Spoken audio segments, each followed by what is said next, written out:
결혼한 지 3년이 된 한 남자가 아내와 처갓집을 갔습니다. 저녁 식사 후에 작은 방에서 아내와 처제가 막 웃는 소리가 밖에까지 들려오는 거예요. 무슨 재밌는 일이 있나 하고 궁금해하는데 마침 아내가 방에서 나오더니 조그만 책을 보여주는 거예요. 이게 뭐야? 내 동생 일기장. 아니 처제 일기장을 왜? 여기 이 부분을 봐봐. 동생이 당신을 처음 본 날 쓴 부분이야. 그랬더니 아유 이런 걸 봐도 되나 하면서 봤는데 처제의 일기장에 단 한 줄만 적혀 있었답니다. 우리 언니가 미친 것 같다. 자, 제 이야기 아닙니다. 자, 처제의 저주일까요? 지금 잘 살고 있으면 된 거죠. 그러나 그 당시에는 언니를 아끼는 동생은 언니가 이해가 안 됐을 수 있어요. 그러나 그게 사랑이죠. 콩깍지가 아끼면 미친 것처럼 보일 수 있어요. 이해가 안 되는 행동을 하죠. 그런데 예수님의 사랑도 도대체가 이해가 안 됩니다. 죄인인 우리를 아무 조건 없이 끝없이 사랑해 주시거든요. 인간은 사랑했던 과거를 후회할 수 있지만 예수님은 절대로 후회하지 않으십니다. 지금도 우리를 사랑하시고 나 같은 죄인을 죄의 길에서 구원하사 너무나 좋은 천국에서 영원히 행복을 누리며 함께 하기를 원하십니다. 이러한 예수님의 사랑이 오늘도 이곳에 가득하시기를 간절히 소망합니다. 자, 요즘 사람들이 많이 하는 덕담이 있습니다. 꽃길만 걸으세요. 사랑하는 사람에게 축복으로 해주는 말이죠. 누구나 축복 속에 살기를 원하지 저주 속에 살고 싶지는 않습니다. 상대방에게 축복을 해주면서 그리고 자신에게도 그 축복이 돌아오기를 간절히 바라고 있죠. 그런데 이상하게도 실제로 현실에서는 축복이 아니라 저주가 더 많은 것 같은 거죠. 많은 사람을 사랑해주고 축복을 빌어주는데도 그 축복이 나에게 별로 돌아오는 것 같지는 않아요. 저주로 변질돼가지고 돌아오는 것 같아요. 나름 착하게 산다고 살았는데, 열심히 살았는데 하나님이 있다면 왜 나에게 축복을 안 주실까? 왜 나에게 저주를 안 막아주실까? 많은 사람들이 이런 답답함을 가지고 삽니다. 오늘 밤이라도 하나님이 짠 하고 나타나서 로또 번호라도 알려주시면 너무나 좋으련만, 그런 축복이 나에게 오기까지는 그 순번이 너무 많이 밀려 있는 것 같습니다. 그런 생각 안 해보셨어요? 태어났더니 재벌 3세야. 태어났더니 중동의 왕자야.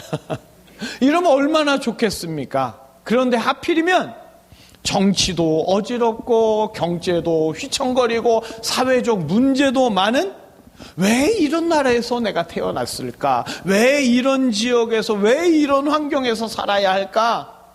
신세 한탄을 하다 보면 쌓이는 건 수치와 허물 뿐이죠. 사랑이라는 말은 참 많이 세상에서 들리는 것 같은데 실제로 사랑받으면서 축복의 삶을 살기란 먼 세상 이야기 같은 현실. 현대인들 대부분이 이런 한탄 속에서 살고 있지 않습니까? 오늘 성경 속에 놓아도요, 사랑하는 아들들에게 축복이 아니라 저주가 먼저 나가는 안타까운 모습이 나오고 있습니다. 자, 노아의 가족들이 방주에서 내렸어요. 그리고 다시 인류의 역사가 시작됐습니다. 비록 전 지구적인 홍수, 대격변 때문에 창조 때보다는 환경이 안 좋아졌지만 그래도 사람이 살기에는 여전히 좋은 환경이었습니다. 그렇게 노아의 세 아들로부터 사람들이 온 땅에 퍼져 나갔습니다. 포도나무를 심은 것처럼 곳곳에 농업도 잘 되었고 목축업도 잘 이루어졌어요. 인구가 급격히 증가하면서 인류가 널리 퍼져나가고 있었지만 정작 노아는 알게 모르게 스트레스가 심했습니다. 왜냐? 노아와 비슷한 연배는 어디에도 존재하지 않았어요. 친구가 없는 상황은 외로움으로 이어졌겠죠. 그래서 노아는 세상의 괴로움과 아픔을 잊기 위해서 포도주를 마셨습니다. 성령이 오시기 전까지 세상의 괴로움과 아픔을 잊도록 술에 취한 것과 성령에 취한 것은 매우 비슷했기에 좋은 기분을 느끼라고 하나님은 술을 허락해 주셨어요. 포도주를 마시고 취한 노아는요, 그만 하체가 드러난 줄 모르고 그대로 쓰러져 버렸죠. 이때 함이 아버지 노아를 찾아왔고 그 모습에 당황한 함은 아버지의 상태를 형제들에게 찾아가서 말했습니다. 그리고 셈과 야벳이 조심스럽게 옷을 가져와서 아버지를 덮어드렸죠. 이후에 우리가 잘 알고 있는 대로 잠에서 깨어난 노아가 누구는 함은 저주했고 셈은 축복했습니다. 그런데 함의 입장에서는 억울함이 좀 있지 않았겠어요? 어떻게 대처해야 할지 형제들과 상의하려고 했던 건데 아버지에게 저주를 받은 거예요. 무엇보다 아버지가 아들을 저주한다. 이거 상식적이지 않지 않습니까? 함이 평소 불량해요. 아버지를 사랑하지 않았어. 반대로 셈과 야벳은 아버지를 많이 사랑했어요. 그런 이야기가 없잖아요. 깨물어 안 아픈 손가락 없다는데 왜 노아는 단 한 번의 사건으로 어떤 아들은 저주하고 어떤 아들은 축복했을까요? 주님은 오늘 본문에서 무엇을 말씀하시려는 걸까? 자, 하체를 드러낸다는 건 수치와 허물을 의미하기 때문에 모세의 율법에서도 하체를 드러내지 말아라 합니다. 그런데 처음 인간은 몸에 아무것도 걸치지 않았어요. 하체를 가리지 않았습니다. 다시 말해서 처음 인간에게는 수치와 허물이 전혀 없었습니다. 하나님의 사랑이 모든 것을 다 덮었기 때문에 처음 인간은 벗었어도 부끄러워하지 않았습니다. 그러나 인간이 하나님에게서 등을 돌리면서 인간의 눈에 부족함이 수치와 허물이 보이기 시작한 거예요. 하나님의 사랑을 잊어버린 인간은요, 하나님과 같지 않은 것이 자기의 부족함처럼 수치와 허물처럼 느껴졌습니다. 그리고 선악과를 금지한 하나님의 명령을 부당하게 생각하면서 그걸 하나님의 허물로 보았죠. 결국 하나님의 사랑을 저주로 오해한 인간은 하나님의 명령을 거역했습니다. 그리고 이제 하나님이 없어진 인간은 고아처럼 되어서 가려줄 자가 없어졌습니다. 작은 수치와 허물도 스스로 가려야 하고 도저히 가려질 수 없는 수치와 허물, 죄로 인하여 모든 인간은 죽음이라는 형벌을 마주하게 되었습니다. 그렇게 타락한 인간은 잠시만 방심해도 끝없이 쌓여만 가는 온갖 수치와 허물 속에서 축복이 아니라 저주의 굴레 속에서 괴롭게 살아가고 있지요. 자, 오늘 본문을 보실까요? 한 번의 실수로 아버지의 저주를 받게 된 함. 사실 오늘 본문 구절은요, 성경의 대표적인 난해 구절입니다. 많이 잘못 해석되고 있었어요. 솔직히 남의 집 사정은 남이 잘 알 수 없는 거 아니에요? 실제로 보니까 함이 효자였어. 하필 그날 사랑하는 아버지가 처음 보인 모습이 걱정돼서 형제들하고 이 문제를 상의하러 속히 형제들에게 갔던 건지 어떻게 알아요? 그리고 평소 싸가지 없던 셈과 야벳이 기회를 포착해서 아버지의 합체를 빨리 덮어드리고는 함을 모함했던 건지 어떻게 알겠습니까? 이 하나의 사건으로 아버지가 아들을 저주한다는 건 노아라는 사람을 봤을 때 앞뒤가 맞지가 않습니다. 누군가 그런 얘기를 하더라고요. 하나를 보면 열을 난다? 그래서 함은 원래 나쁜 놈이다?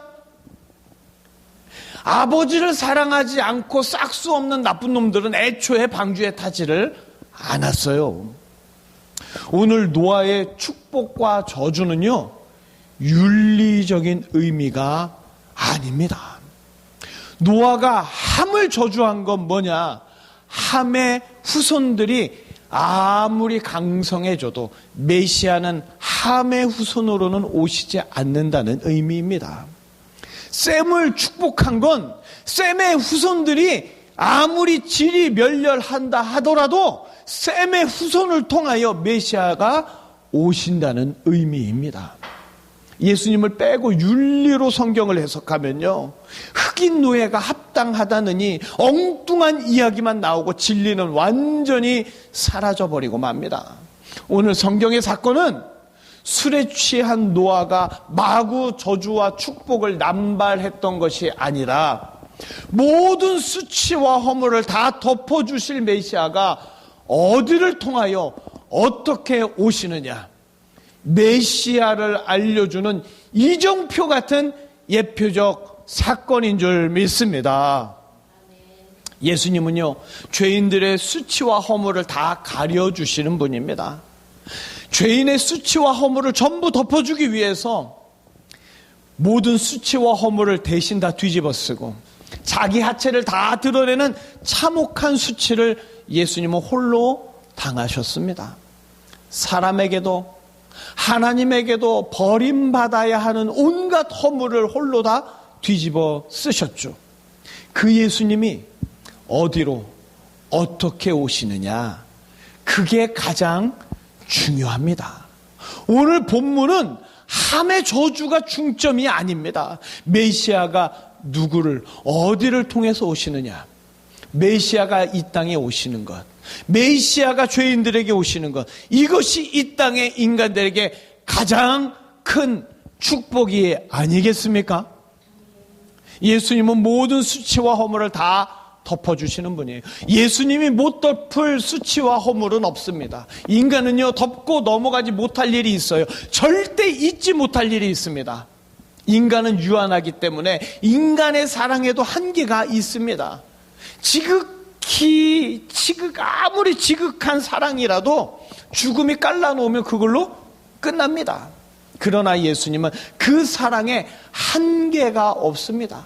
자기를 죽일 원수들, 추악한 죄인들까지도 저들을 용서해 달라고 하나님 아버지께 기도하시면서 그들의 수치와 허물을 자기 피로 다 덮어주시죠. 예수님이 덮으면 아무도 들춰낼 수가 없어요. 예수님이 곧 전능하신 하나님이시기 때문에 예수님을 예표하는 어린 양의 피가 문설주에 칠해져 있기만 해도 죽음의 사자가 그 집을 넘어갈 수밖에 없었습니다. 모든 수치와 허물을 다 덮어주시는 예수님, 그 예수님이 누구의 후손으로 오시고 어디에서 어떻게 역사하시는지, 그분의 사랑이 누구를 향하여 흐르는지 정확하게 알려주시는 것, 그것이 인간에게 가장 큰 축복입니다. 그러나 예수님은 그 모든 수치와 허물을 덮어주는 놀라운 사랑을 위해서 노아의 하체가 드러난 것처럼 예수님이 하체를 다 드러내는 수치를 당해야만 하셨습니다. 모든 죄인의 죄와 허물을 대신 뒤집어 써야만 했어요. 세상에서 가장 억울한 사람을 수치로 계산해서 따지자면 압도적으로 예수님이 1등일 겁니다. 만나는 자들마다 고쳐주고 먹여주고 진리를 가르쳐 주셨어요. 하지만 예수님이 사람들에게 받은 건 십자가에 못 박으라는 함성, 절대 배신해서는 안 될 제자들의 배신, 가장 선하다고 하는 종교 지도자들의 비판과 손가락질이었습니다. 그런데도 예수님은 조금도 억울하다고 생각하지 아니하시고 끝없는 사랑으로 생명의 길을 보여주시려고 기꺼이 나무에 매달리셨습니다. 십자가에 매달린 매달려 흘리신 피로 모든 수치와 허물을 다 덮어주시겠다고 알려주는 선명한 이정표처럼 예수님은 그렇게 십자가에 달리셨습니다. 예수님이 이 땅에 오셔서 가장 애써서 하신 일이 뭐냐? 가장 중요한 예수님 자신을 알려주는 거였어요. 그리고 예수님이 누구신지 조금이라도 알게 된 자는 완전히 다른 사람으로 변해버렸습니다. 우리 마태복음 13장 44절 우리 함께 읽어보실까요? 천국은 마치 밭에 감추인 보화와 같으니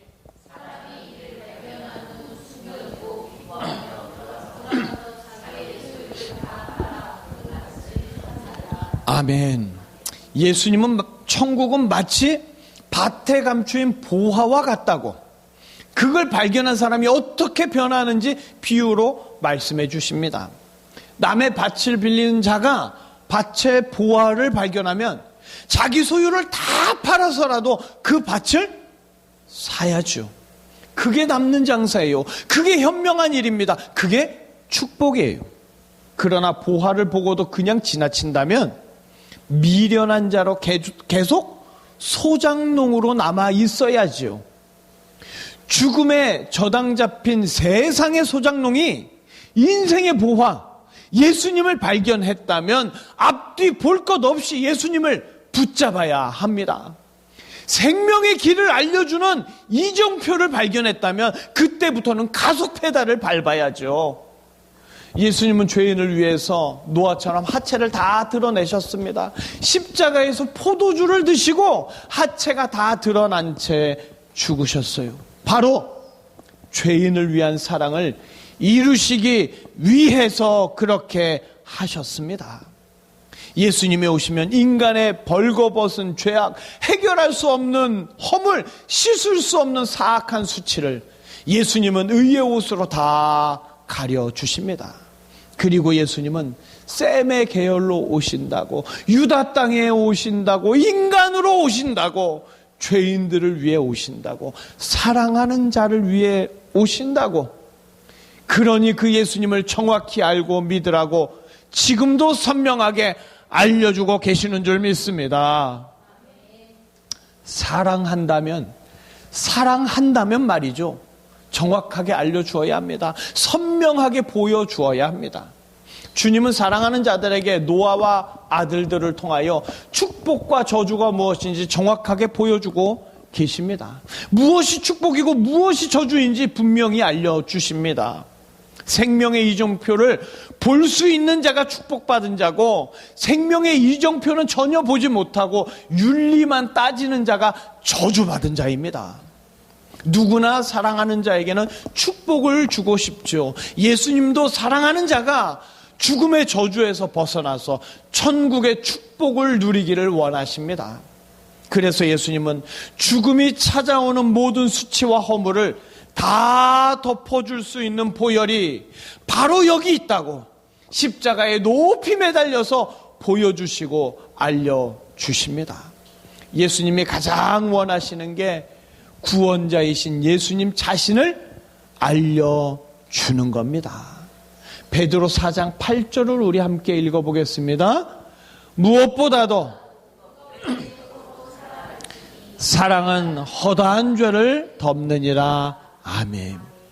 모든 수치와 허물을 다 덮어주시는 예수님의 사랑.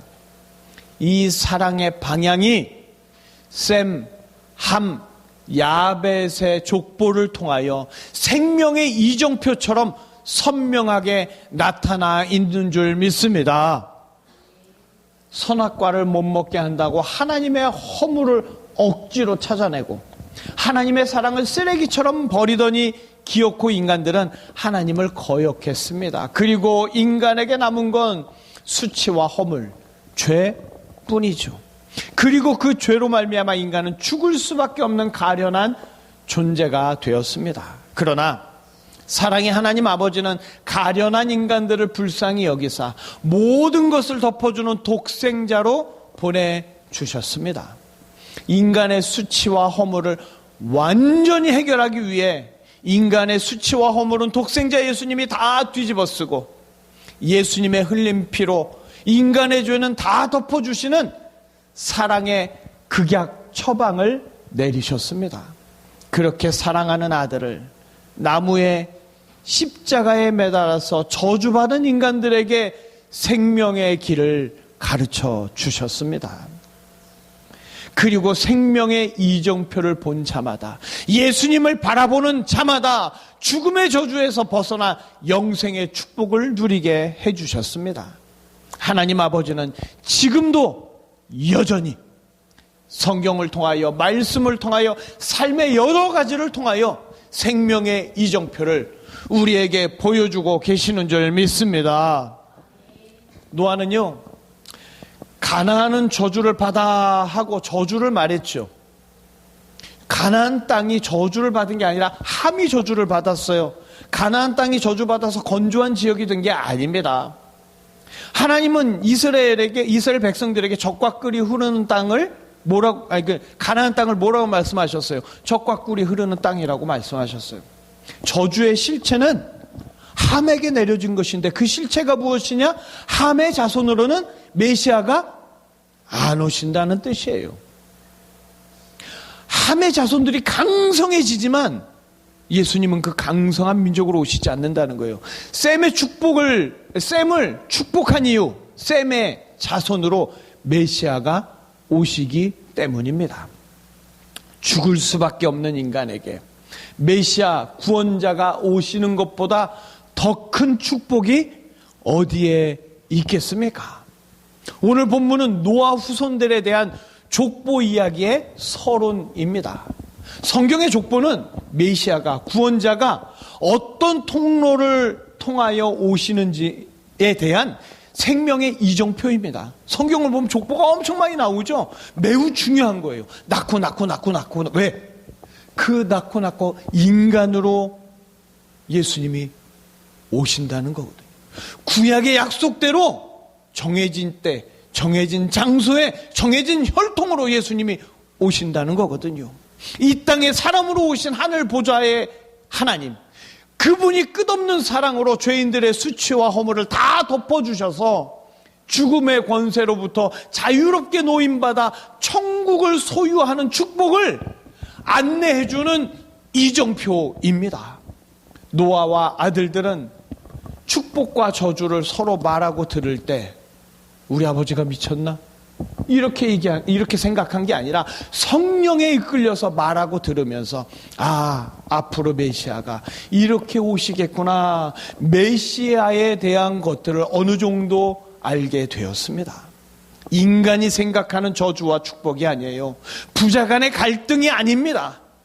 이후 노아가 350년을 더 살았다고 나와요.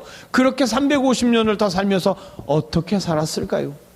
주님께 돌아오라고, 메시아를 기다리라고, 그 오실 메시아가 어떤 수치와 허물도 다 덮어서 살려주신다고 외치고 또 외치지 않았겠습니까?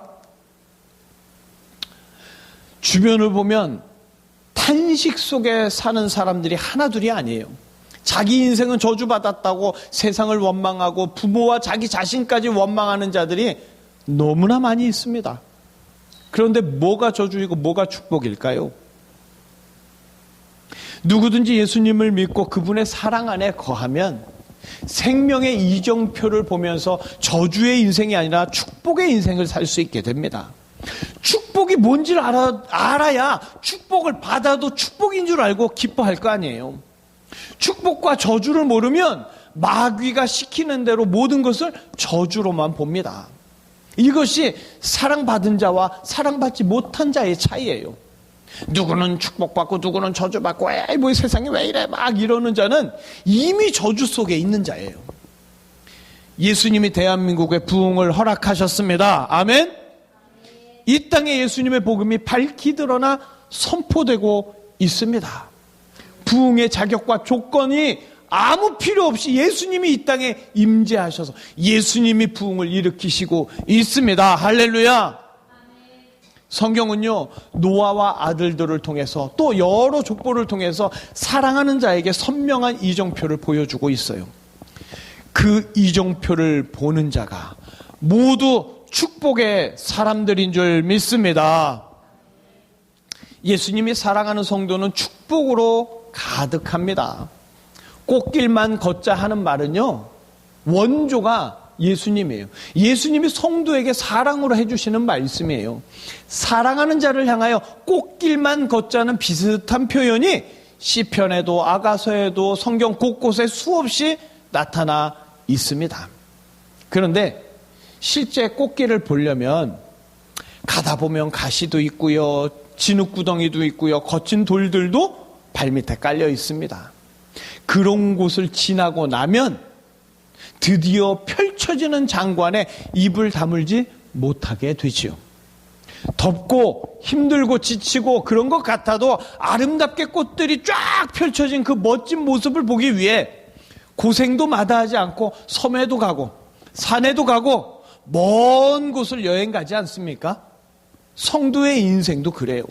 조금 힘든 것 같고 숨 막힐 듯 덥고 고생하는 것 같지만 생명의 이정표를 따라 한 걸음 한 걸음 걷다 보면 어느새 예수님의 사랑으로 가득한 꽃길이, 천국길이 활짝 펼쳐집니다. 그래서 성도는 가장 축복받은 자입니다. 그렇지 않습니까? 우리는요, 축복과 저주를 근시안 쪽으로 보면 안 됩니다. 예수님의 사랑이 어디서 어떻게 나타나는지, 지금도 나를 살리시려는 생명의 이정표로 저주와 축복을 볼 수 있어야 합니다. 우연은 없어요. 저주와 축복이 운에 따라 결정되는 게 아닙니다. 예수님은 사랑하는 자에게 반드시 복을 주십니다. 예수님을 모르고 예수님을 안 믿는 게 저주예요. 오늘 함은요, 불쌍한 자가 아니에요. 메시아의 혈통이 아니라고 해서 저주받은 민족이 아닙니다. 셈의 후손으로 메시아가 오셨죠. 그랬지만 오히려 그들은 메시아를 죽인 불쌍한 민족이 되었습니다. 모세는 이스라엘 백성들에게 가나안 땅에 들어가서 가나안 7 족속을 몰아내야 하는 근거로 노아의 사건을 이야기했어요. 걔네가 저주받았으니까 다 죽이라고? 아니요.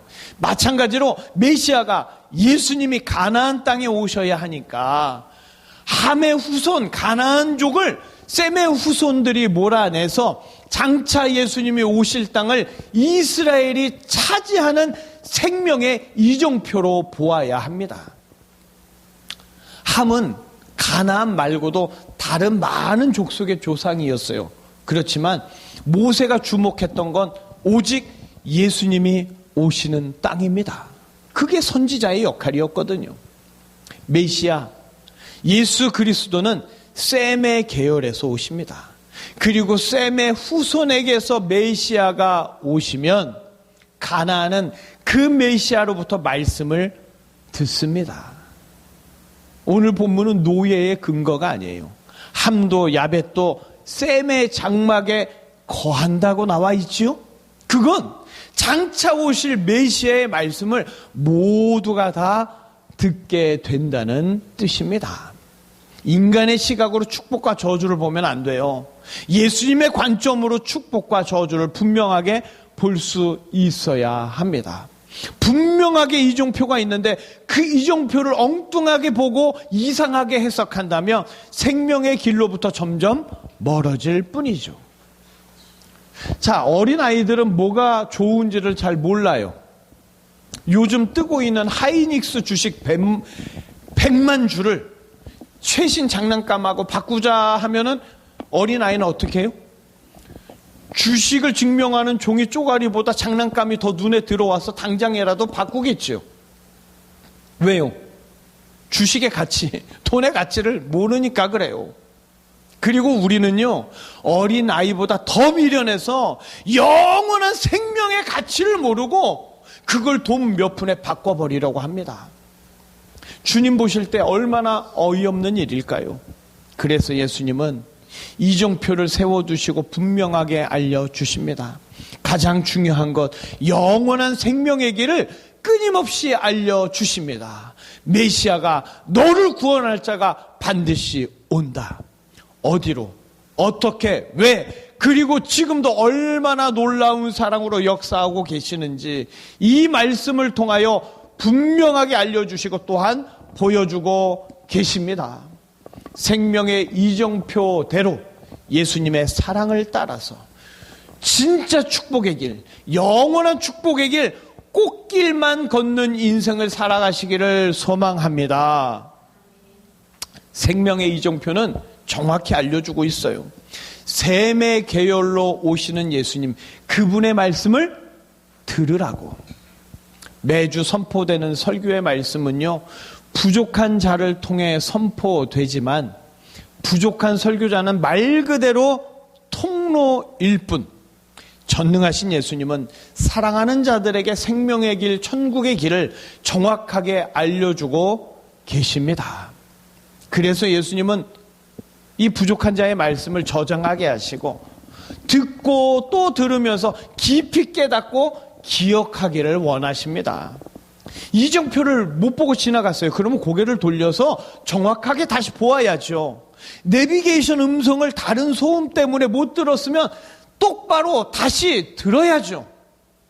인터넷이 발달한 요즘은 너무나 좋은 시대예요. 또 반대로 악한 인간들이 너튜브 같은 좋은 수단을 각기 소견에 오른 대로 마음껏 짓거리는 안 좋은 시대이기도 합니다. AI로 거짓 정보를 만들어내고 가짜 뉴스까지 마구 찍어내는 시대. 뭐가 축복이고 뭐가 저주인지 헷갈리는 시대. 그러나 오늘 성경은 똑똑히 말하고 있습니다. 셈의 계보로 오시는 예수님의 말씀을 들으라. 쇼츠나 너튜브에서 엉뚱한 것을 보기보다 인터넷에서도 설교 말씀을 들으며 예수님을 만나시기를 바랍니다. 매주 저장되는 설교 말씀을 듣고 또 들으시면서 매주 올려드리는 찬양을 흥얼거리시면서 매일매일 예수님의 사랑이 가득 담긴 사랑의 이정표가 선명하게 보이는 축복의 인생을 살아가시기를 예수님의 이름으로 축복합니다. 기도하시겠습니다.